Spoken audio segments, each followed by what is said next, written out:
A table is more than a piece of furniture, just as food is more than mere fuel. When I moved into my first home many years ago, before I did anything else, I bought a table, and not just to eat at, but to live around. Chin chin, amici. Cheers, everybody. Cheers. Thank you. At my table, when I'm winding down at the end of a long day, they're ready for me, and I'm ready for them. Celebrating friendship at weekend feasts, or making memories with family, the food I eat is vibrant and varied, but always relaxed. Old favourites. So far, so good. And fresh discoveries. I need to be alone with my sandwich now. The comfort of the familiar combined with the exuberance of the new. Oh, I can hear how good this is going to be. The essential welcoming taste of home. There is no elegant way to eat them, and that's in their favour. Whether I'm pottering about at the stove or sitting at the table, I want pleasure, I want flavour, and I want ease.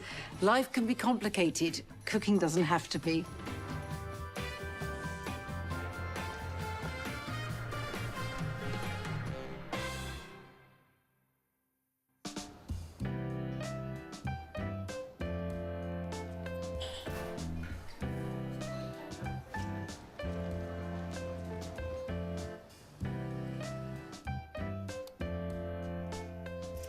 I was going in for a bit of larder management recently, and I realised that my chilli collection had got so large, it was about time I gave it its own shelf, the hotspot.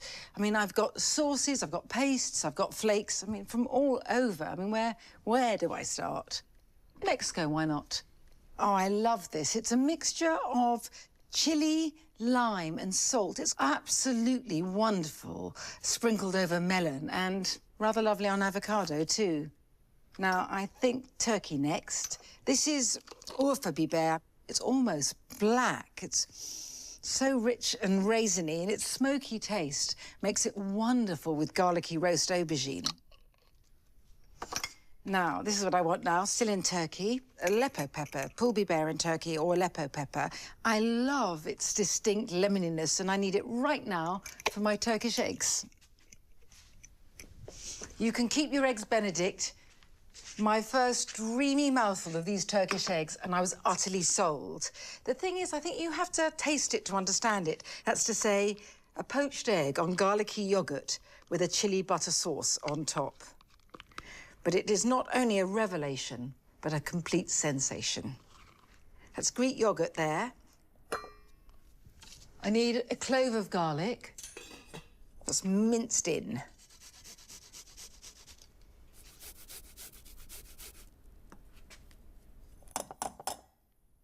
And sea salt flakes. I cannot eat eggs without a lot of salt. Although traditionally the yoghurt's cold, I like this to be just above room temperature. I suppose you could say Turkish room temperature. So I've got a pan here of water that's come to the boil and is now just hot. The gentle heat underneath the bowl makes the yoghurt less thick than when it's fridge cold, which is what I want. So that's the garlicky yoghurt, and it can just sit here. And now for the butter sauce. So I need butter. Don't be tempted to have the flame high. Just be patient, it'll happen. If it gets too hot, it'll just spit at you. And this is it, beautiful and hazelnutty. So to this, heat off, I add some extra virgin olive oil. And now my beautiful red pepper flakes, the Aleppo pepper. And as I stir, these foam up fierily. And this will stand very happily while I poach the egg. The water's almost come to the boil, so I'll get my eggs.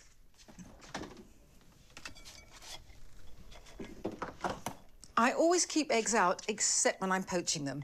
I've had a pathological fear of egg poaching for so long that I have devised certain steps that have made me now preternaturally calm when I poach an egg, eager to poach an egg. So, rule 1, fridge cold. It just keeps its shape better.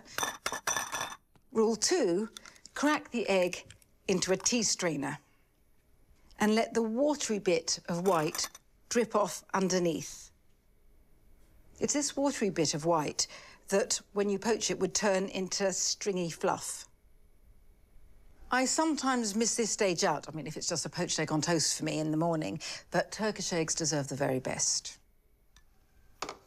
And now, rule 3, gently transfer the egg to a cup or a ramekin, and instead of adding vinegar to the poaching water, I add, I suppose, about a teaspoon of lemon juice just directly onto the egg white. It makes the white sort of go and hold its shape better. And now, let's see. I'm going to slip the egg in very gently. Make sure your cup is as near to the surface of the water as possible, and then turn the heat down. I don't want to see any movement in the water.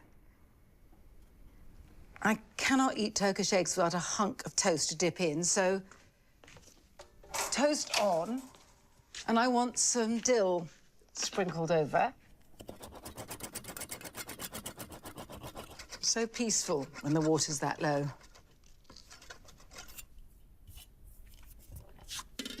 So while the egg's poaching, I'm going to add the yoghurt. Just a few splodges.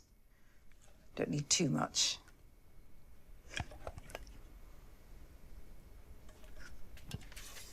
And now, gently lift the egg out, drip off a teeny bit of excess water, and there we are, on top of the yoghurt. Perfect. And the sauce, I'm going to pour that both over the egg, but some around the edges of the yoghurt, like a chili butter moat.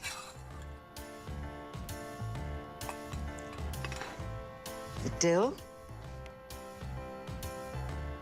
My toast. Perfect timing. Oh, and this is just the best breakfast in the world.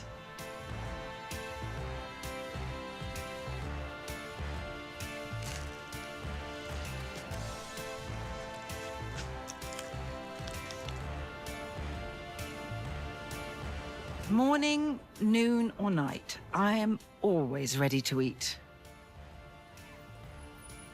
I remember visiting my late mother-in-law in hospital one day, and the woman in the bed next to her suddenly shouted out, "Help! I need a sandwich!" And I so understood. That's how hunger always takes me, and I regularly have the same feeling of urgent need for a chocolate brownie, and I can't necessarily justify making a whole batch. And this is where my emergency brownies come in. They don't take very long and you don't need very many ingredients, but what you end up with are 2 large fudgy squares to be snaffled still warm and squidgy, straight from the tin if need be. So when your need is great, put 50 grams of soft unsalted butter into a pan, then sprinkle over 50 grams of soft light brown sugar. Add a tablespoonful of amber maple syrup, though you could always use golden syrup. Put it on a gentle heat and give it a stir every now and then.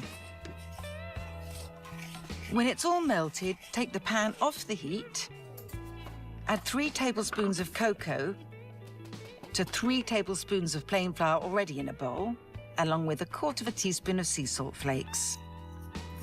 Mix together, then stir them into the waiting saucepan.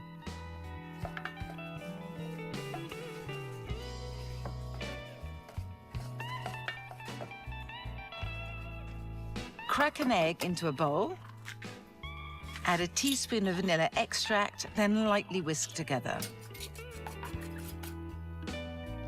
Then add this to the saucepan and stir again until everything is smoothly and glossily combined.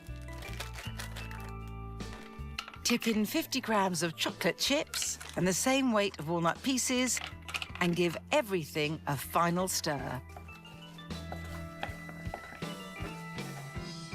I always bake my emergency brownies in one of those little foil tins that looks like you've got takeaway food. Scrape every last bit of the nubbly, fudgy batter into the tin and bake in an oven at 170 degrees for 15 to 20 minutes, by which time the top will be just set and the edges coming away from the tin. If at all possible, and I know it's a big ask, let the brownies stand out of the oven for 20 or 30 minutes before diving in.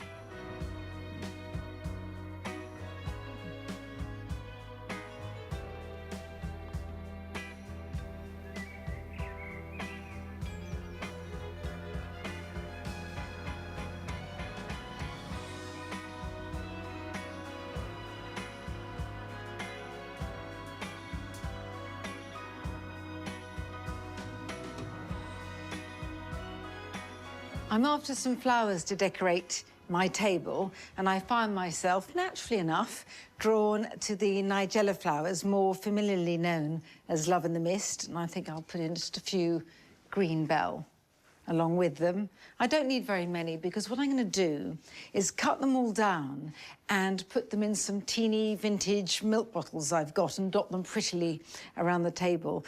I always remember, and I might have mentioned this before, that my mother was very firm about many things, but in particular about not having big, blousy displays of flowers on a table, because she said it interfered with people's eye line and thus with their conversation, which was a complete no-no. And there's going to be a lot of noisy conversation later, because I've got some of my family coming around for supper. And I'm giving them one of my absolute favourite things to cook at the moment, which is my chicken and pea tray bake. It's just the thing for a relaxed get-together around the table.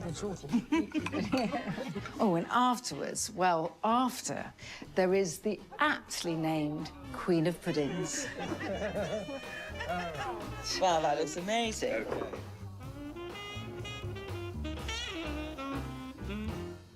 I love an old cookery book, and I'm forever trawling second-hand bookshops or their online equivalents.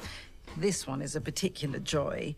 It's called Our Favourite Dish, or the Theatre Recipe Book, and it's an anthology, always a rich seam, of recipes by the sort of leading performers and actors of the age, and this is really 1952 it came out. Where shall I start? Well, why not with Noel Coward? Now, he's got a recipe here called Warsaw Concerto. Not sure why. It's some film music from a 1940s British film. Maybe it's an in-joke. And I feel you should be eating this in leather slippers, trousers, and a very long silk dressing gown. And actually, it was flicking through this book that reminded me of the majesty that is Queen of Puddings. And the Queen of Puddings is a very traditional British pudding, and you start off with eggs and you separate them. And with the yolks, you make a custard studded with breadcrumbs. And then there's jam, and with the whites, you make a meringue topping. Now, my Queen of Puddings, I suppose, is the Marie Antoinette version, because I use brioche rather than breadcrumbs.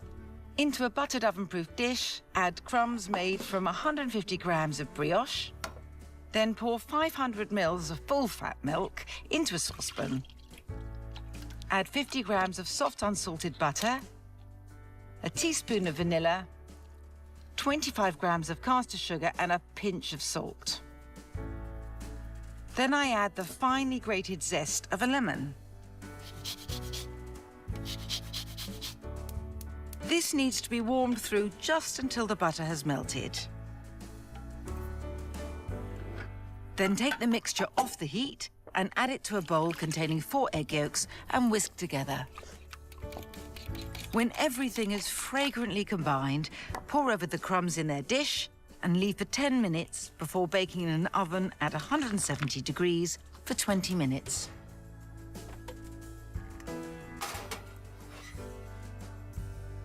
And with pudding well underway, I can now get on with my chicken and pea tray bake. You know, I really had thought I had exhausted the culinary possibilities of a packet of frozen peas, but a friend of mine recently showed me his method for using them still frozen as the first layer in a tray bake.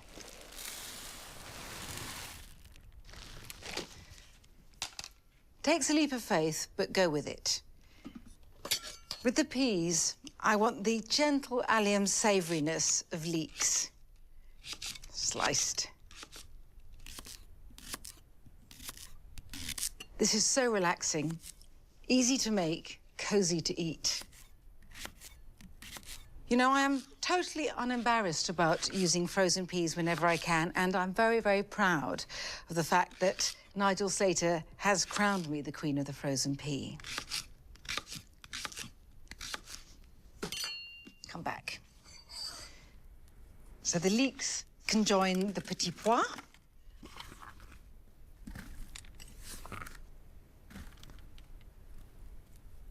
And now 2 fat cloves of garlic.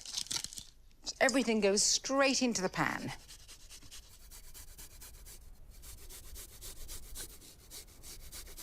In any nub I can't mince, I can just drop in as it is. Let this little nub go in as well. Wonderful. A good scattering of sea salt flakes. And next, a little olive oil, just regular olive oil.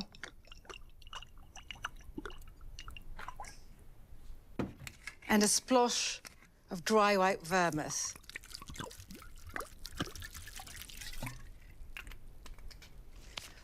A flourish of dill.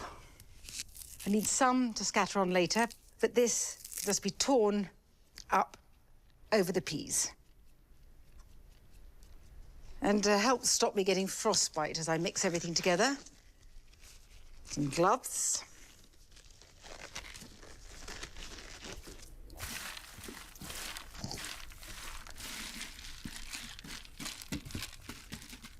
And this being a chicken and pea tray bake, I need my chicken.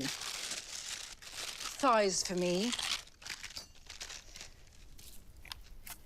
As the peas cook, they grow duller in colour, certainly, but so much more vibrant in flavour. And the steam they give off makes the chicken exceptionally tender and its skin crisp and crackly. For one more little touch, I need a little more oil just on the chicken skin.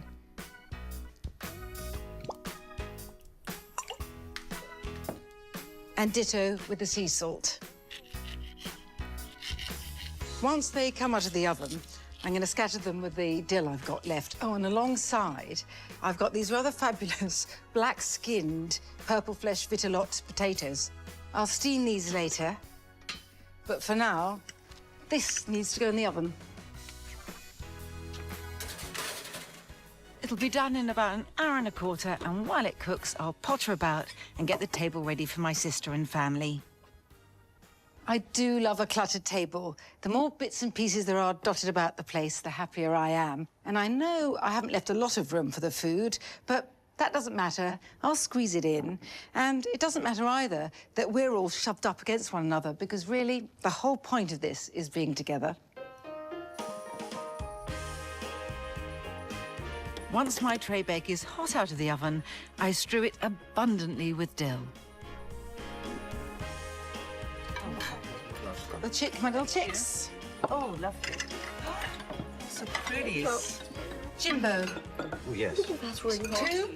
Yes, please. Hang on. Oh, I see.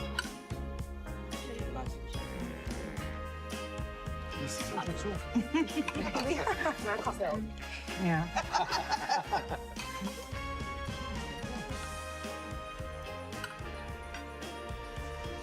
Well, everyone's happy, and that makes me happy. And to up the happiness quotient further, pudding. So the first layer has been baked, and it's sat out a little, and it's tender and soft, but just set on the surface. But part of the majesty of Queen of Puddings resides in its gleaming, billowing meringue topping. So I'll get on with that. I just need to wait until the meringue is forming firm peaks.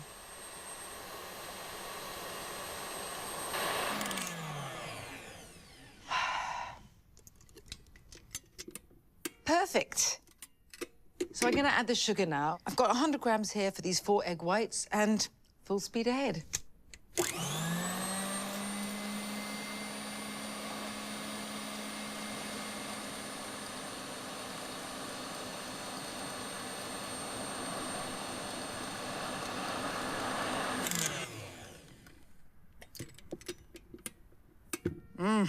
So that's the gorgeous and gleaming topping, and I've got the base, so now the middle layer.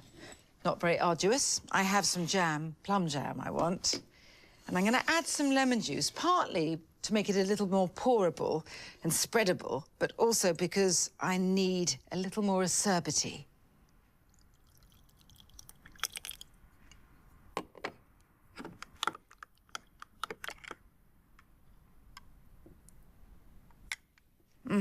Look at this, so beautiful, positively regal.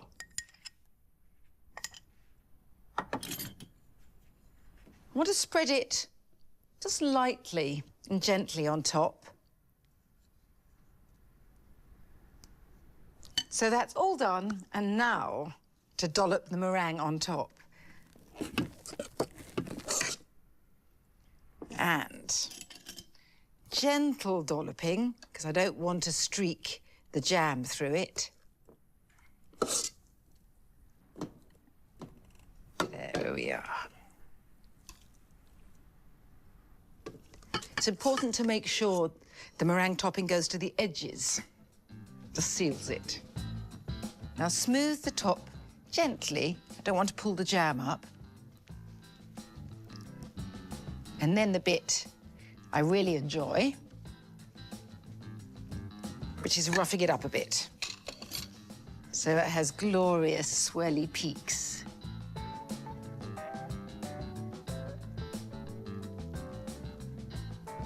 I want to sprinkle, got a little sugar left here, just to sprinkle over. And when it bakes, the meringue is so light and soft and white within, and the surface is beginning to turn where the sugar catches in the oven, the palest copper beginning to crisp. Al forno.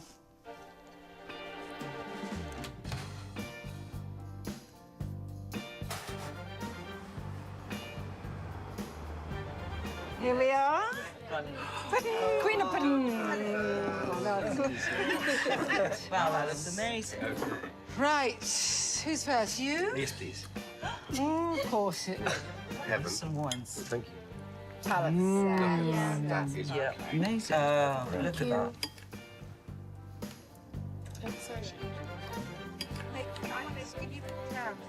Oh, I love it with the brioche. Chewy bit? Can I take a chewy bit?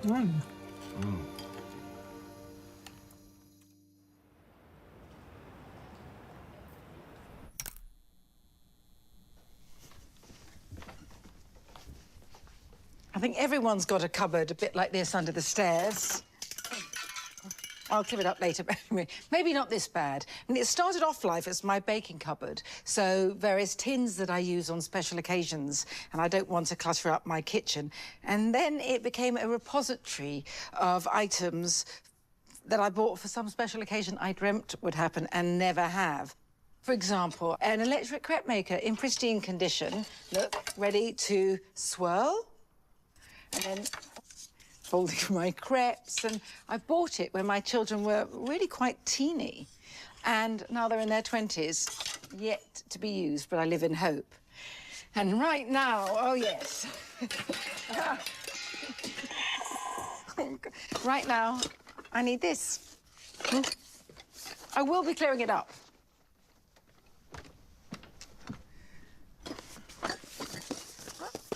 Ah, the perils of online shopping.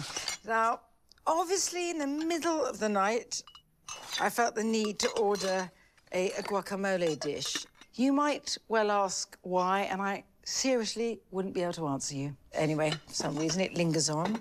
Now, I am somewhat embarrassed to admit that I have bought a spiralizer attachment. I read recently that the two things that are donated most frequently to charity shops are Dan Brown novels and spiralizers. While you will never find me making zoodles or courgette or fashioning any other vegetable to masquerade as pasta, I have found that the spiralizer really does make great shoestring fries. Now, I'm going to get this out of the way. Before I spiralise my potatoes, and there's a verb I never thought I'd use, I need to perform a little surgery on them.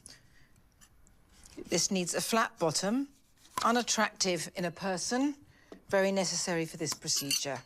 And then I impale.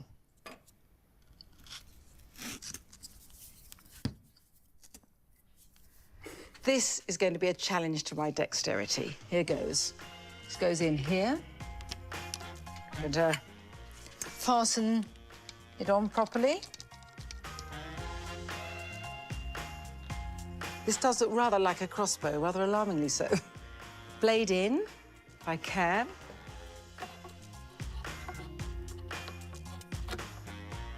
And I can. I bring this closer to squeeze it in.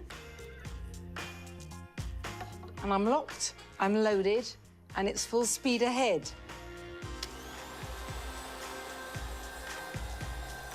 Eppure si muove.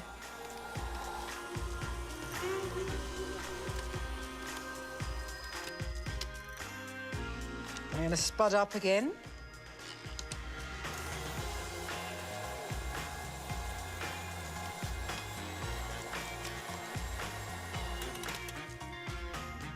Right, I'm going to dismantle this before I can do any further harm.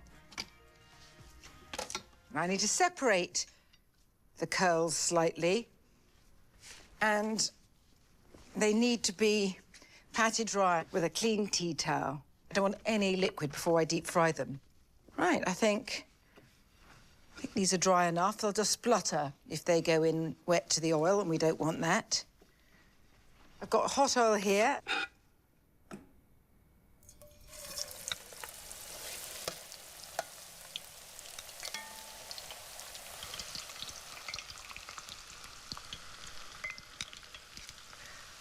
Oh, most glorious sound.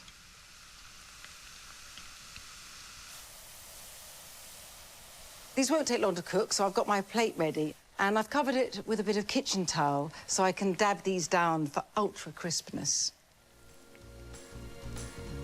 Right, I need this, which is a cross between a basket and a ladle.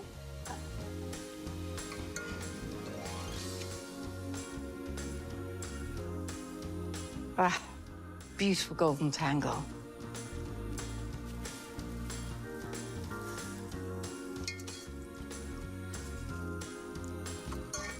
All important. Just want to remove the paper.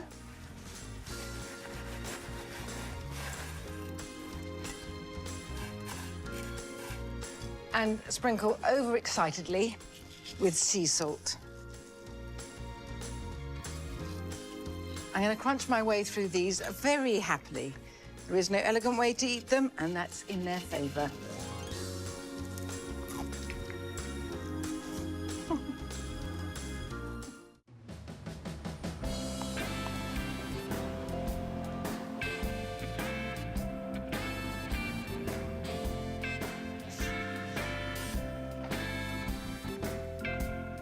I was watching an American TV show recently, and I missed a crucial part of the plot because I was so deliciously distracted by the waffle eating going on. I did try to stop myself buying a waffle machine because I've been down this road before. I didn't succeed, but this time I vowed I wouldn't just consign it to the cupboard and then give it to a charity shop. And actually, I have to say, I have become something of a weekend waffler.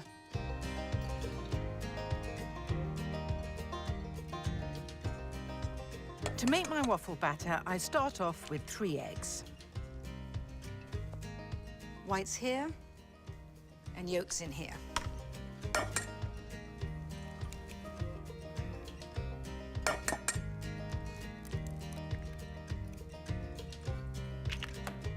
To the yolks, I'm going to add 450 mils of full-fat milk.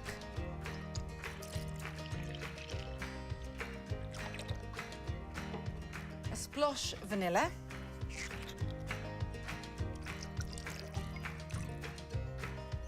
And 125 mils of vegetable oil. So much easier than using butter, because, you know, when you use butter, you have to melt it and then let it cool down a bit. And this is just faster, and it makes the waffles so crisp. And that's what I want from a waffle, really crisp on the outside and light and fluffy on the inside. Just a regular whisk here. Teeny little mixed together so it's combined. Now I can move on to the dry ingredients.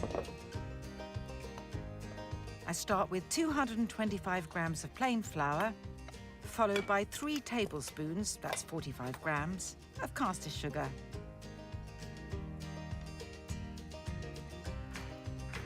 Then a pinch of salt and 2 teaspoons of baking powder. Then I just fork everything together.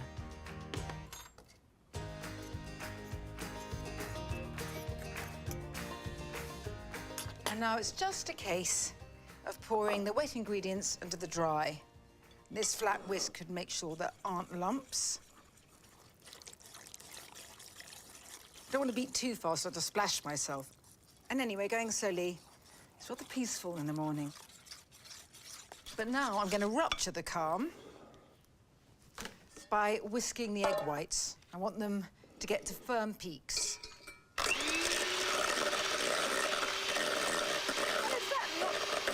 not that noisy. I said it's not that noisy.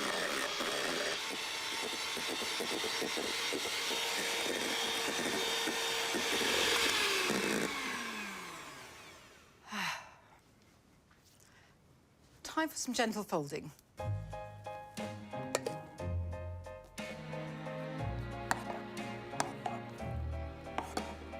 So these fluffy clouds will get absorbed into the primrose batter. Looks like a sea of marshmallow. Just the last bit of white. So same again, just making sure, if at all humanly possible, that there aren't any streaks of white left in the batter at the end.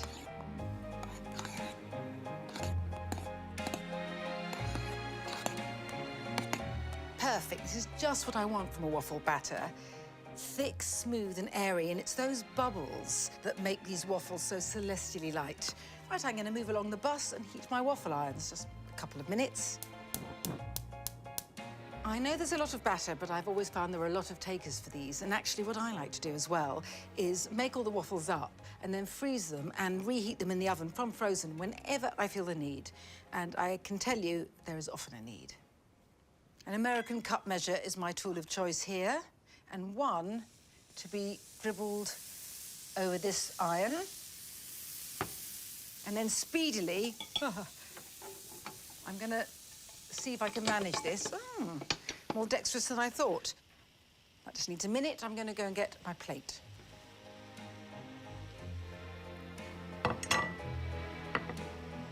Okay, ready to turn.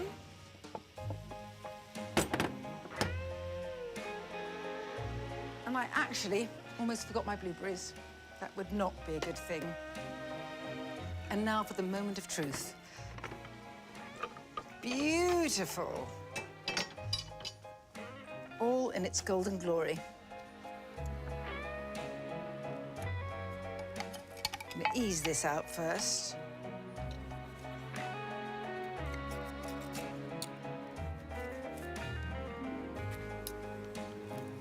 Over here, my beauties.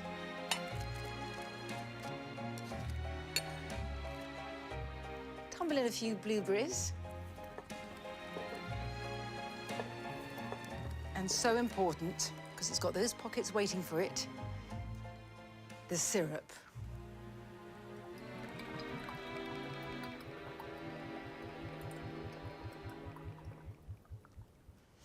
A quiet morning in the garden with waffles. What better way to start the weekend?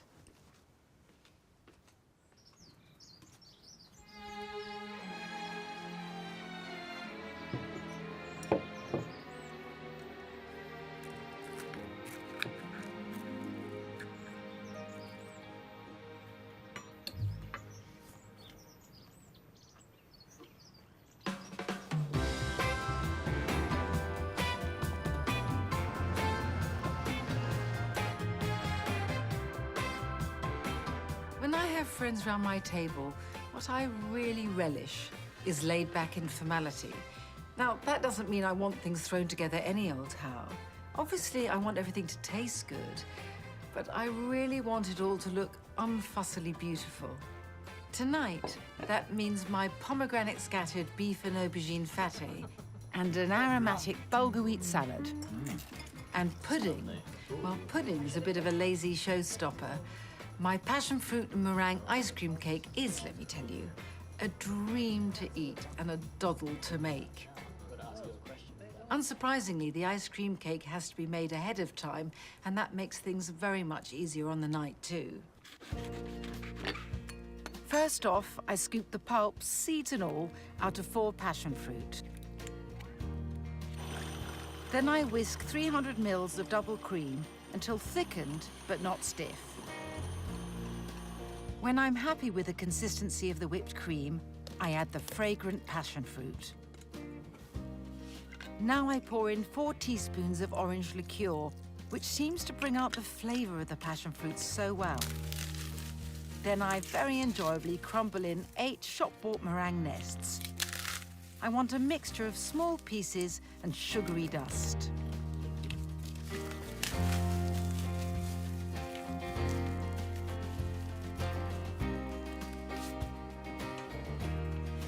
Then I gently fold everything together. Spoon this mixture into a loaf tin, drapingly lined with cling film, pressing down on it as you go.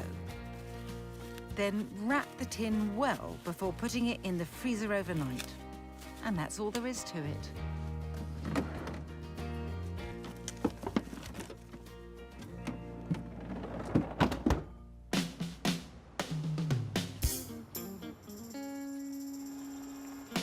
The beef and aubergine fate can be done at the very last minute, so I'll get on first with a gorgeous accompaniment that can stand easily.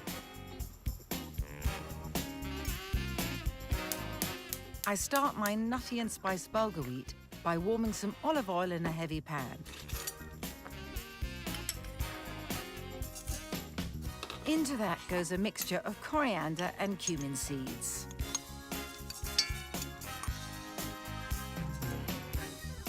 Then I add some dried thyme and, well, it would be rude not to, a generous hit of Nigella seeds.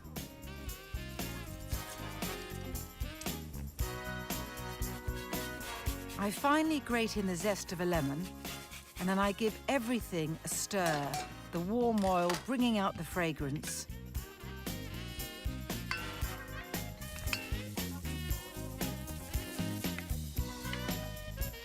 Then all that remains is to tip in the bulgur wheat, give it a quick stir, and swiftly cover with cold water. Add salt. I like to salt very generously. Then bring the pan to the boil, clamp on a lid, turn the heat to low, and cook for 15 minutes. Then off the heat, you can just leave it covered till supper time.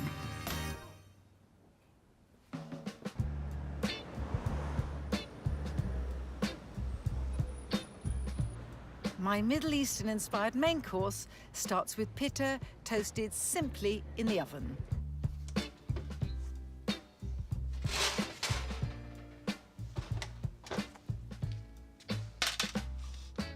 Whenever I have friends round, I just have to stop myself making this beef and aubergine fate. I first had a version of it in a Lebanese restaurant, and I've been obsessed with it ever since. Now, I can do this because I have asbestos fingers and I'm impatient. But a wiser person might let these pitta triangles cool a bit before arranging them on the plate. So the toasted pitta layer is done. Now for the beef and aubergine, which starts off with olive oil. Generous amount. And some finely chopped onion. And I want to cook this patiently and gently so that it's soft and golden. I'm going to turn the heat up and add these dolly mixture-sized cubes of aubergine. It's one aubergine that makes this pile. The reason I cut the aubergine into such small dice, intensely boring though it is not only because they'll cook faster that way, but because they'll also give a much more even covering on the pitta later.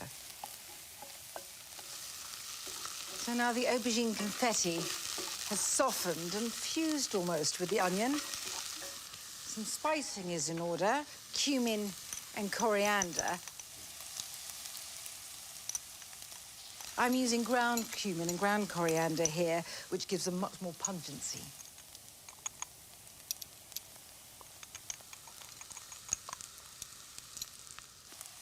And now that glorious Aleppo pepper, so beautiful.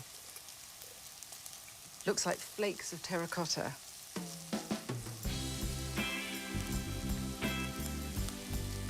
Generous amount of salt.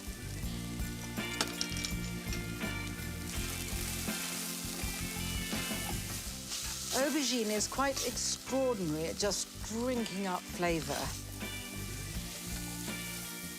So on top of these toastedly spiced aubergines, some minced beef.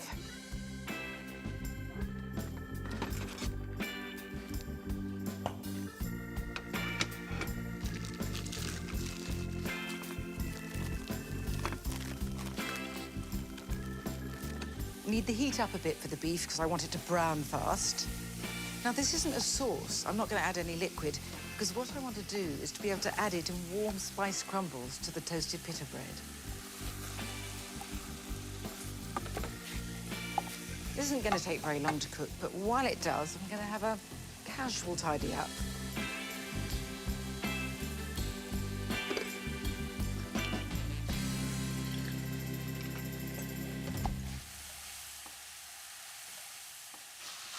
So the second layer is cooked, and I'm just going to leave it here, and I will get on with layer 3. For this, I need a small pan with a little bit of hot water at the bottom and my bain-marie helmet. And, you know, calling it a sauce makes it sound so much more complicated than it is, because really, it's just a question of stirring together a lovely lot of Greek yogurt with some tahini.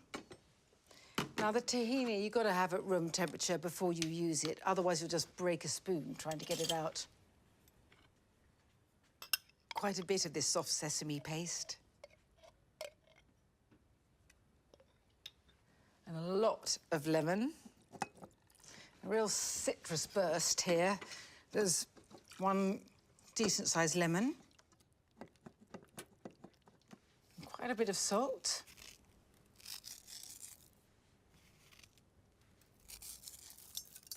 And 2 fat cloves of garlic. This has got a bit of a kick.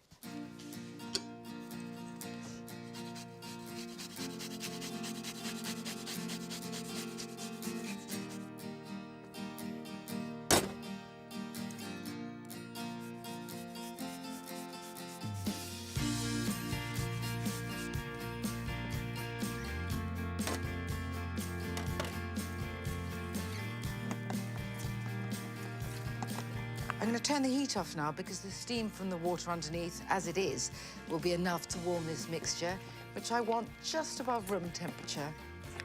And when it gets there, it has the texture of softly whipped double cream, and you can see that it's billowingly increased in volume.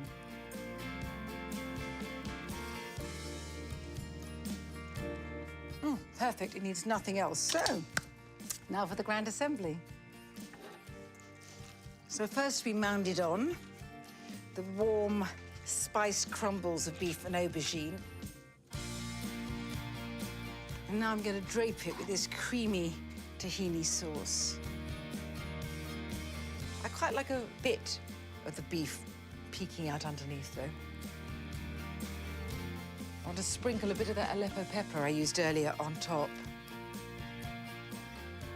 Turn of the pomegranates, and I'm going to add some in almost bejeweled clumps.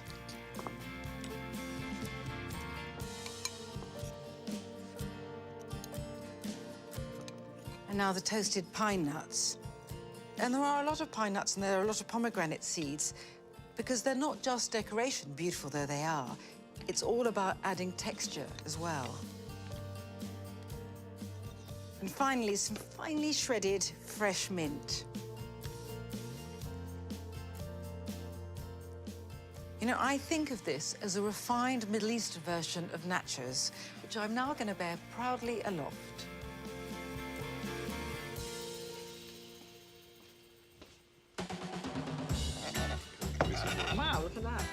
Look, a slice of fatty. Here we go. Very good. That's a good one. Very, very good slice. Now, my finishing touches to the bulgur, a scattering of toasted flaked almonds and roughly chopped parsley. Right, and I'm going to give you a few more bits. I think we're about.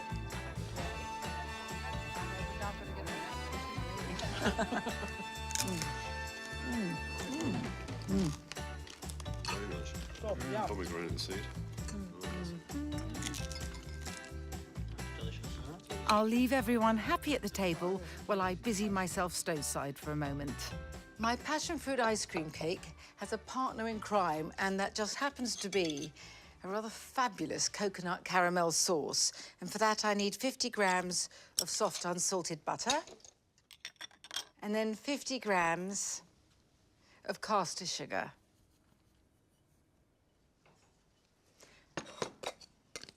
And 50 grams also of soft light brown sugar.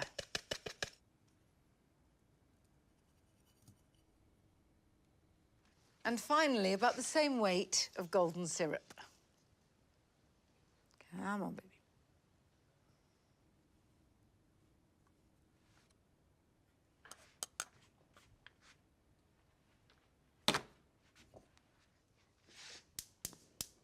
Let this melt now. Gonna give it a little swirl just to help matters along.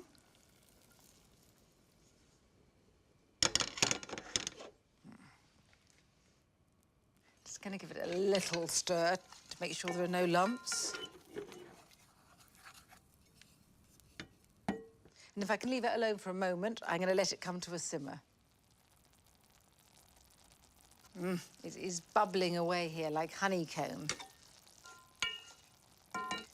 Get it off the hob just for a moment.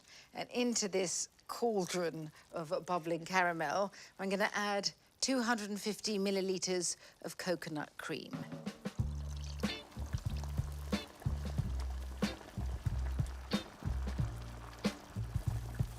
Let's give it a bit of a swirl. Don't worry if it doesn't look very smooth at this stage. All will come good. Better than good. So back on the heat.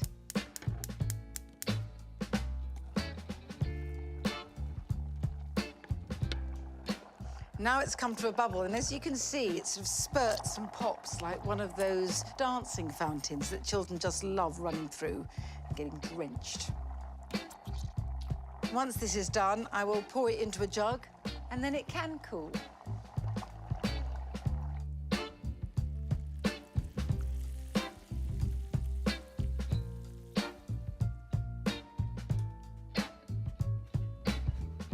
And I'm ready to slice the ice.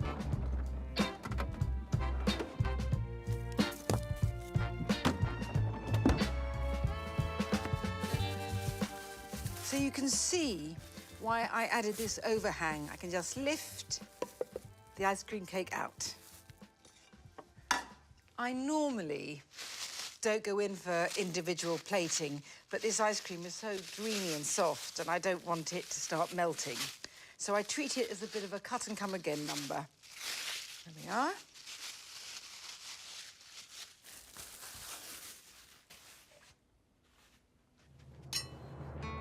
So first cut, you know the rest.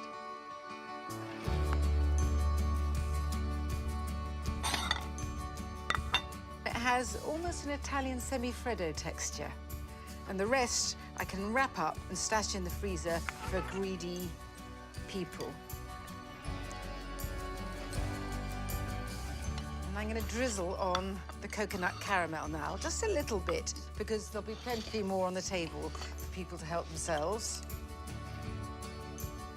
That's perfect.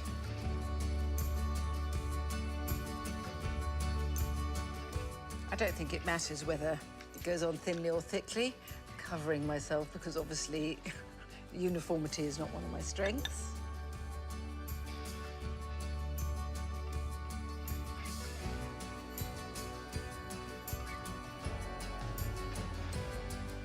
Right, they're done, and I don't need this now, so... I'm not silver service, so I can't take them all on my arm, so 2 for now, and I'll be back for the rest And my wine. Lovely. Ooh, Not that we're childish at all. not at all. Are you gonna go for the Oh my God, that was a big mouthful. No. Actually, the coconut comes through incredibly well, doesn't it? Watching people eat my I favourite like it. dessert. Yeah. So this is Oh, Very passion fruity. Good crunch. I like that. It is good. The crunch is good. delicious.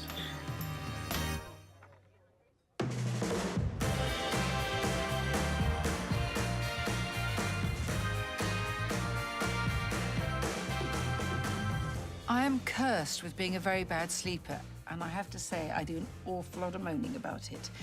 But insomnia does have its benefits. As I lie awake, I focus very fruitfully on what I could be eating. This toasted brie, parma ham and fig sandwich is a case in point. I got the inspiration for it in the otherwise fretful small hours one night, and I don't really know why, because in the daylight hours, it would never occur to me to start cooking with brie, and I do realize it's not the chicest thing to be doing, but I have to say, this sandwich turns out to be food for the gods, and I'm just that little bit happier when I have figs, parma ham and brie in the house. First, the bread. I want to cut it generously, but not so thick that it stops the cheese from melting in the middle. And now, I do realize that many French people would think it's a crime to make a toasted sandwich with brie, but really they just have to have one bite to forgive everything. Good thick spreading.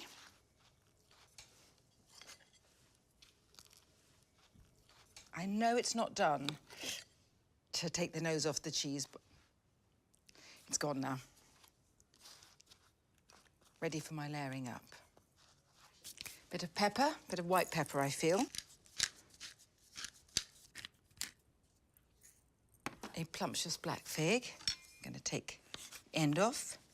Just cut it into rounds.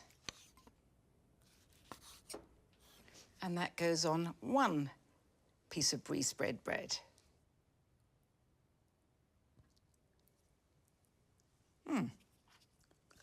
One for me.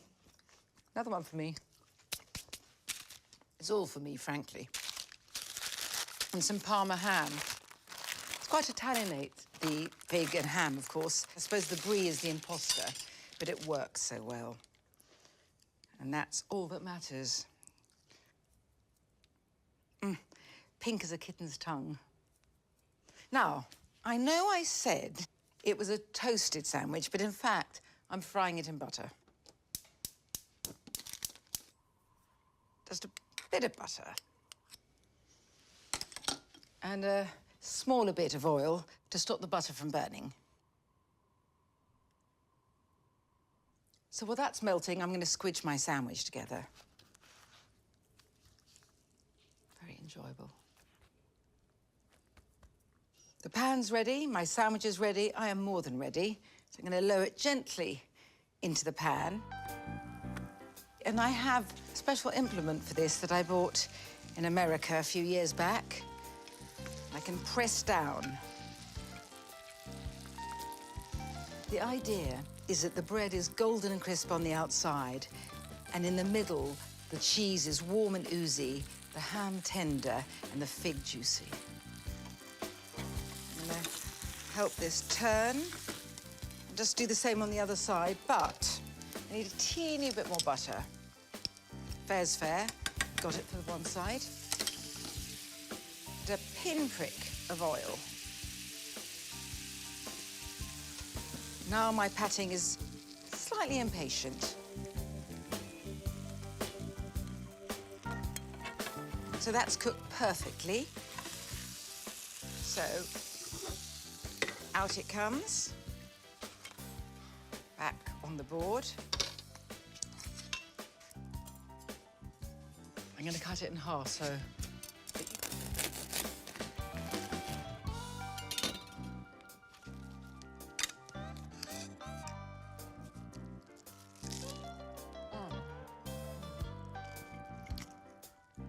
I need to be alone with my sandwich now.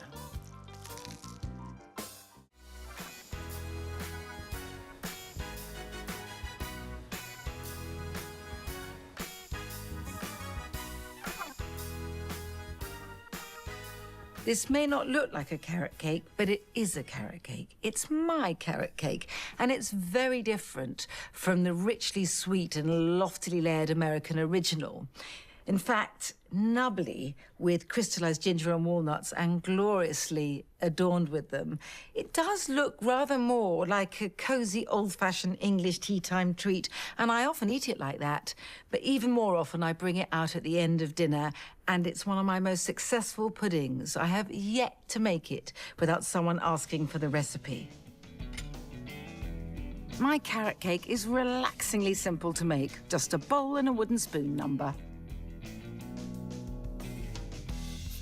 I start off by coarsely grating 200 grams of carrots and chopping up 75 grams of crystallized ginger. Then I break up 100 grams of walnut halves into small pieces. Next, I want 200 grams of plain flour, half a teaspoon of bicarb, a teaspoon of baking powder, and a quarter of a teaspoon of salt.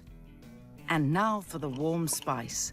2 teaspoons of ground ginger and just fork everything together. Moving on, I tip 175 grams of soft light brown sugar into a large mixing bowl and crack over 2 eggs, then pour in 200 ml of vegetable oil.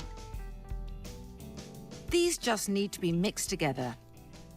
Then I gradually add the dry ingredients and stir until everything's combined.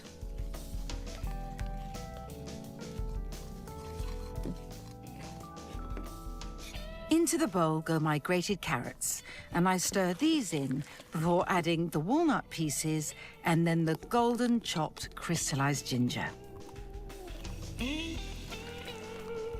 Once everything's combined, I dollop the mixture into a lined 20-centimetre springform tin.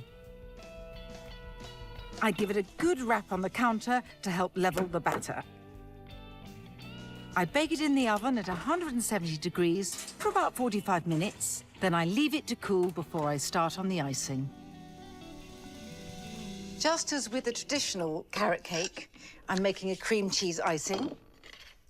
I start off with 100 grams of soft, unsalted butter and 100 grams of icing sugar.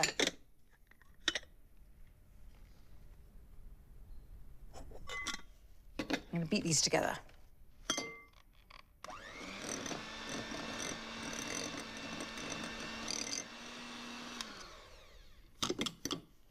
And now a teaspoon of corn flour. This helps the icing stay nice and thick. And I want 100 grams of cream cheese, but this has to be cold, straight from the fridge. And give it a little mix so it's combined.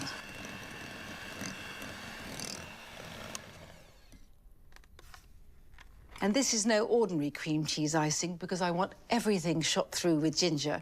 And I don't know if I've ever shown you my ginger juicing trick, but it's a crucial part of my cooking life. So coarsely grate some ginger out onto a plate. And what about a tablespoonful?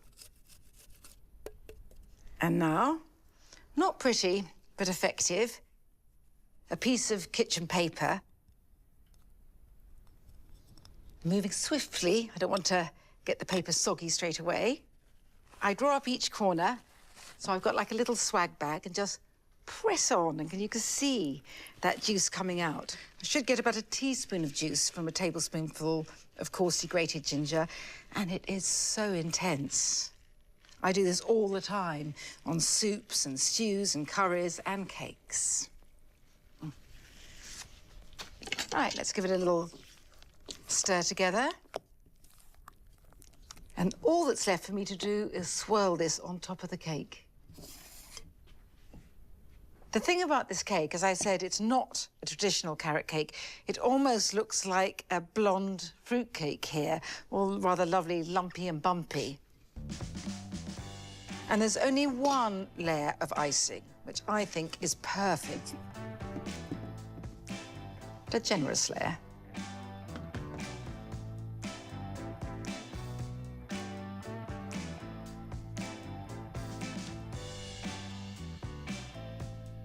I've got a few more chopped walnuts, And a little more crystallized ginger chopped up my sleeve, and these get scattered on top. Utterly gorgeous. Ah, instant eat-me appeal, if you ask me. And even if you don't, pale gold sparkle. Oh, and it's an absolute winner every time.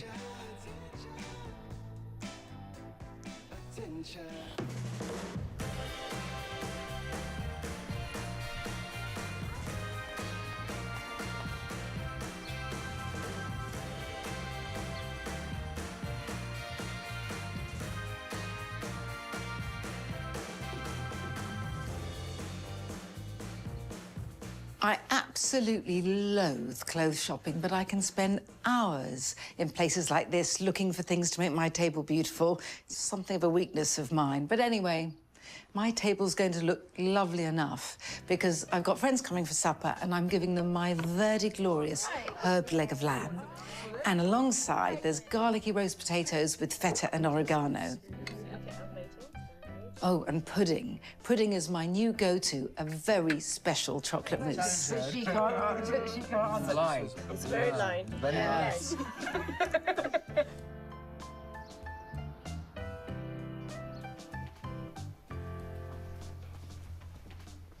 A roast leg of lamb is such a luxury and a treat, it deserves to be celebrated. My way of doing that is by anointing the meat with a fresh green paste, the chief component of which is oregano.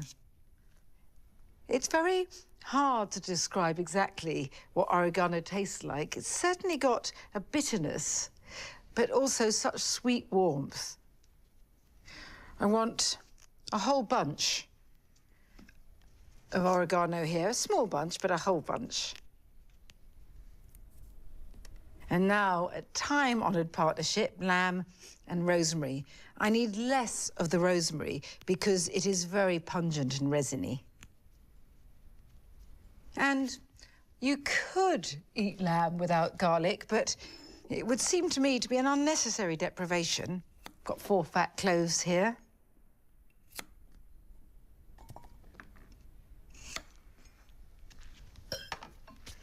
And meat without salt is an abomination not to be contemplated.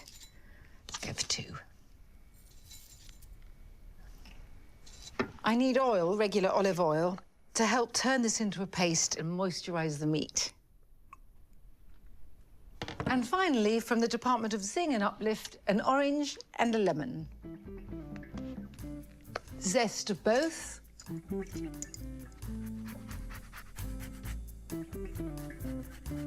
This is where most of the flavour lies. Now the lemon.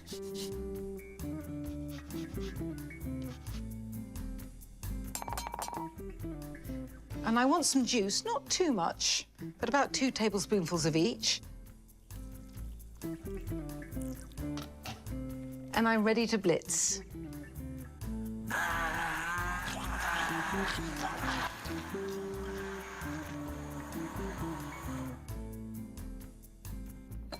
And now for the lamb. There we are. Want to make a few incisions so that the paste infuses the meat. So this is my psycho moment.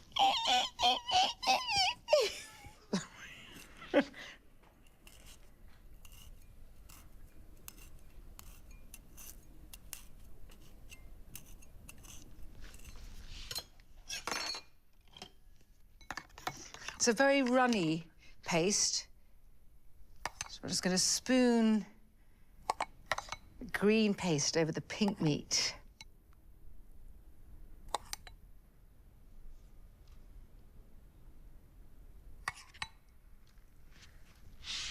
Give it a little bit of a massage to help the paste go into the meat. When it roasts, the greenness recedes, and what starts off really as a marinade ends up as a fresh-tasting crust. It's a soft crust and browned in parts. But for now, I'm just going to leave the lamb here to steep a little before I put it in the oven. I pour some just boiled water into the tin to come about ½ centimetre up, which keeps the meat lusciously tender and gives me gravy later. This goes into an oven at 180 degrees for around an hour and 40 minutes.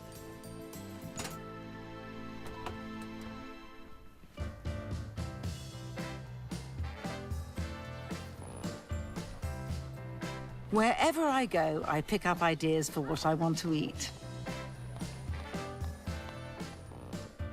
I love Australia, but the lure for me isn't the sun. I mean, I shy away from that, but the food. And over the years, I have eaten my way very happily through Sydney, and I've recently discovered the joys of Western Australia. But when I was last in Melbourne, I ate the best chips of my life. They're fried in garlic-steeped oil, and then once they're out of the pan, they're tossed with crumbled feta and dried oregano. And I am normally quite a prissy chip purist, but I was won over to the point of obsession, actually beyond the point of obsession, by these.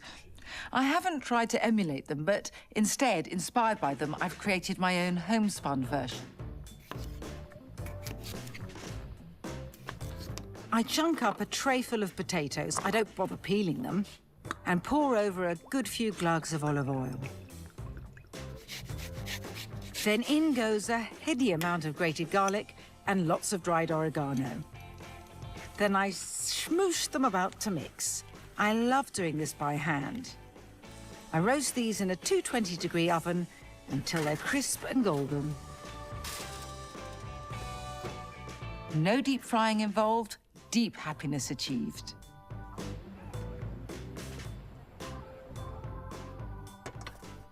Once the lamb with its soft herb crust is out of the oven, I leave it loosely tendered with foil and let it rest for up to 30 minutes.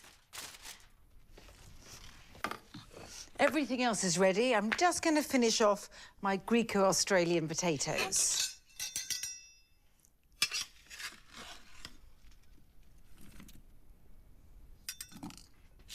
They're meltingly soft on the inside and crisp and golden on the outside now.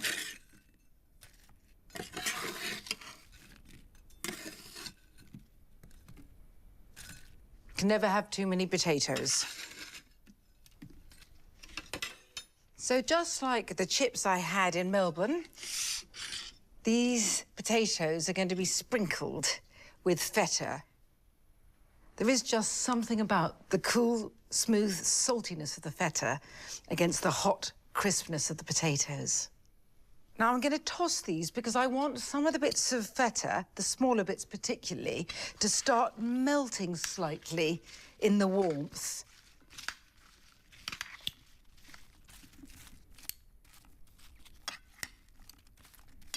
But I still want a sharp, cool crumble on top.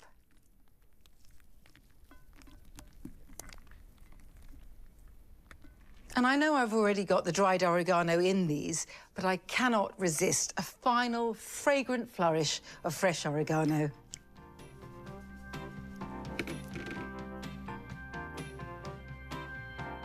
And that's me done. Right, there. You want some ice with it? Some more? Right, who can I No? help to this? I'm very, very pleased to hear it. Well, thank you for inviting us over. Anytime. That looks There's no delicious. Flattery is your best. Yeah. Yeah, well. Yes, I love it. Yes, we have. And we will do in the future.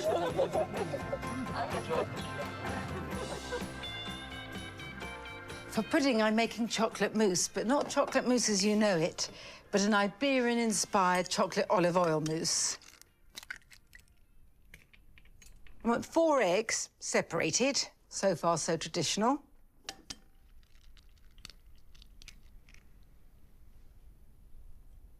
And I want the eggs at room temperature. Well, I nearly always do. And the last one.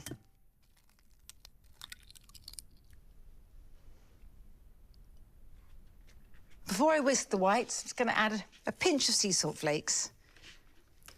And here goes. I want firm peaks here.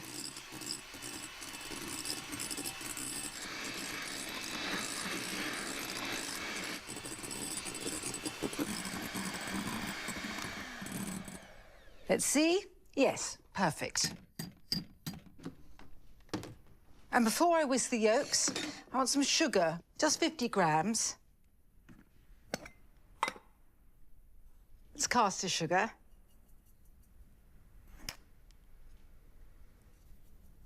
I want some salt in here too. I suppose were I to measure, I'd say a quarter of a teaspoon of sea salt flakes. And it doesn't make it taste salty, it just brings balance. Somehow you taste the chocolate all the more. I want to whisk the yolks until they're thickened and about doubled in volume.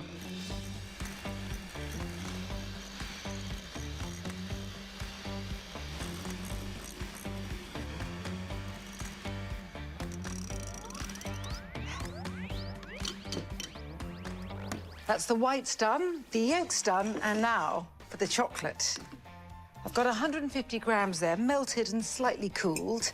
And on top of the chocolate, I'm going to pour the olive oil. Extra virgin, 100 mils. I like a smooth and spicy olive oil, nothing too raspingly peppery. Mix these together. And the thing is, the olive oil doesn't just bring its resonant flavour, it also creates such a voluptuously smooth and soft texture. And now I'm going to pour this glossy mixture into the yolks. And a steady stream, that's the idea.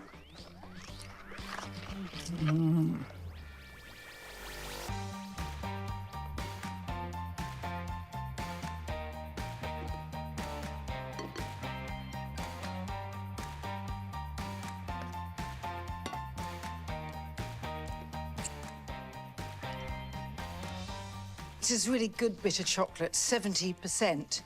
Don't be tempted to go higher, though, because you'll end up with a powdery texture. Right, I'm going to fold in the egg whites, a third at a time. And you can be really brutal with the first go. Stir it in. The first dollop really is just to make the rest of the egg whites easier to fold in. Right, so if I want this in thirds, it's half what's in the bowl now. And now, gently fold. The texture of this mousse is not super aerated as you would have in a traditional chocolate mousse, but I still don't want to beat out those bubbles.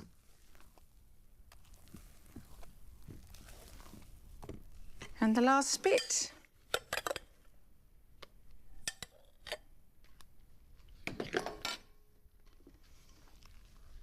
I know this seems very last minute, but unlike a traditional mousse, which needs to sit in the fridge for a good long time to set, the whole point of this chocolate olive oil mousse is that the texture isn't set, it's soft and smooth. So my chocolate mousse is made, but now for the difficult part. I have to fill these glasses. Just ignore me, because I'm going to have to concentrate.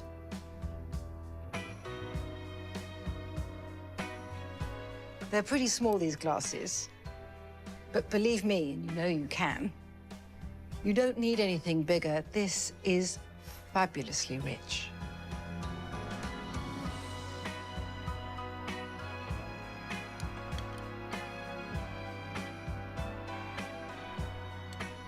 Right, last one.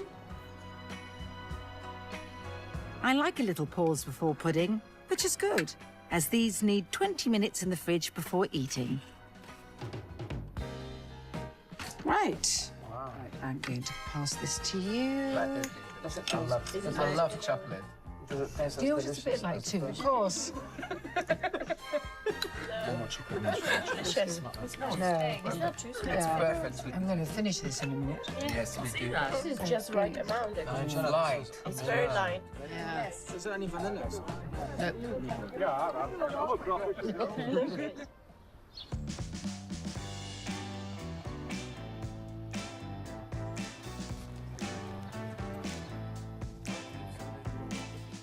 While I love having friends over, I never need an excuse to eat.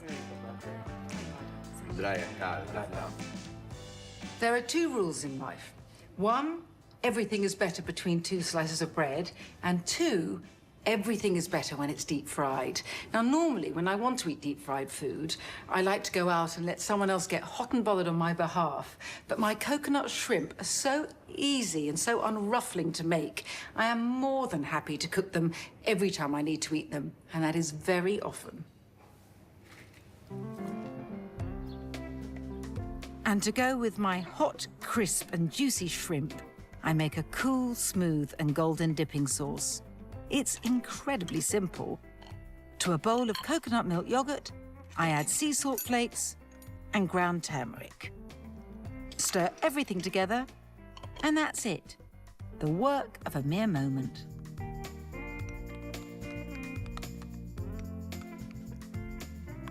So my golden yogurt can mellow in flavour and deepen in tone while I get on with my dredging operation. Oh. It's a bit of a production line, but it's not complicated. Rice flour for the initial dredge, which is grittier than regular plain flour and seems to add an extra rustling crispness. Into my second dish, an egg. I'm going to mix the egg with a little sea salt.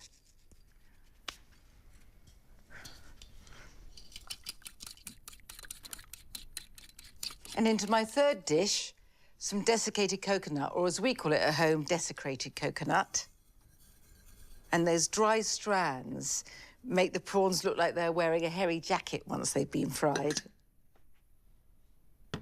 On top of this, some panko. Now, panko are Japanese breadcrumbs, and actually breadcrumbs is a bit of a misnomer because they're flakes rather than crumbs. And again, very dry, which makes everything incredibly crunchy. The mild sweetness of the coconut needs a bit of a kick. And for that, I have cayenne pepper.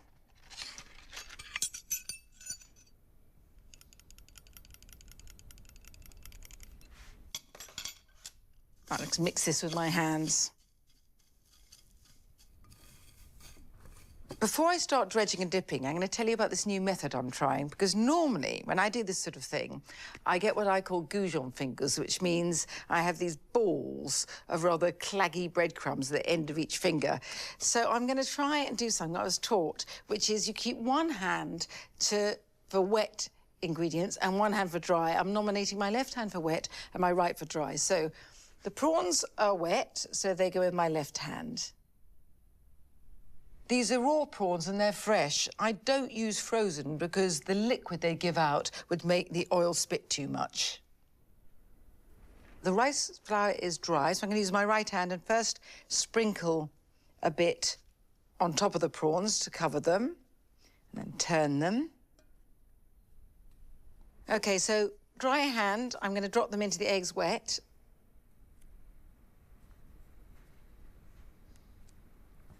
The rice flour really helps the egg adhere.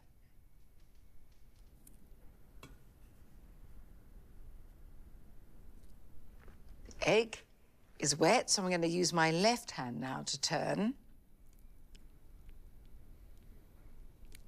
And then I lift up each prawn and waggle it over the egg to get rid of any excess, and in it goes to the coconut and panko.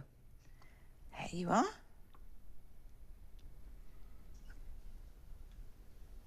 And again, I'm going to cover the prawns a bit with this mixture, right hand, because it's dry, of course, before I turn them. And I really think it's important at this stage to give them a proper thick coating. And then I like to sort of press and scrunch a bit. Just turn everything. So far, so good. And these plump little babies can sit here for safekeeping just for the mo. And that was so much fun, I'm going in again. Yes.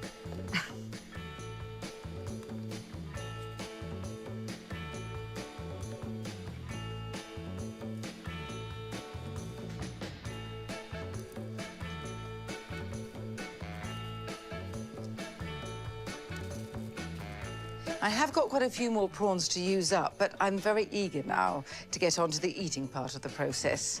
So I'll turn the heat on under the oil, and while it heats up, I'm gonna have a bit of a clean up.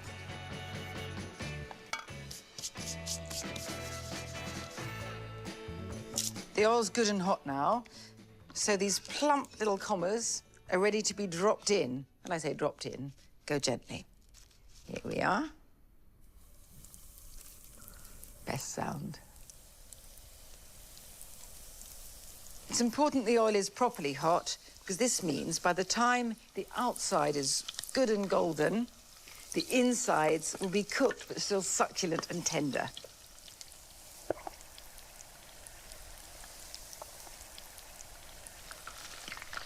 Right, and while that's carrying on, I'm gonna get my sauce ready. Look at this now, golden ointment.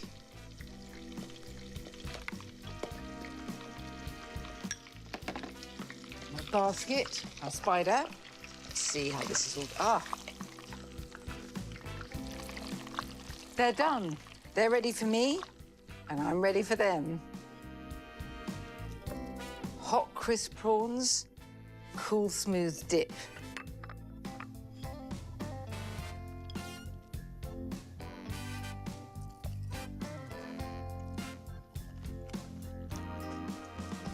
And inside all that crispness, the prawns are so lusciously tender.